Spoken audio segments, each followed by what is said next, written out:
دونوں فرعون کے پاس جاؤ کہ وہ سرکش ہو رہا ہے اور اس سے نرمی سے بات کرنا، شاید وہ غور کرے یا ڈر جائے۔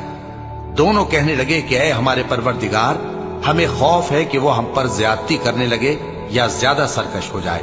اللہ نے فرمایا کہ ڈرو مت، میں تمہارے ساتھ ہوں کہ سنتا اور دیکھتا ہوں۔ اچھا تو اس کے پاس جاؤ اور کہو کہ ہم آپ کے پروردگار کے بھیجے ہوئے ہیں، تو بنی اسرائیل کو ہمارے ساتھ جانے کی اجازت دیجیے اور انہیں عذاب نہ کیجیے۔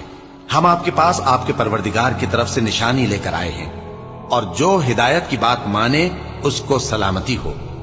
ہماری طرف یہ وحی آئی ہے کہ جو جھٹلائے اور منہ پھیرے اس کے لیے عذاب تیار ہے۔ غرض موسیٰ اور ہارون فرعون کے پاس گئے۔ اس نے کہا کہ موسیٰ، تمہارا پروردگار کون ہے؟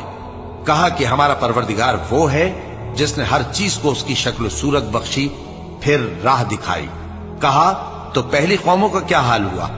فرمایا کہ ان کا علم میرے پروردگار کو ہے جو کتاب میں لکھا ہوا ہے۔ میرا پروردگار نہ چوکتا ہے نہ بھولتا ہے۔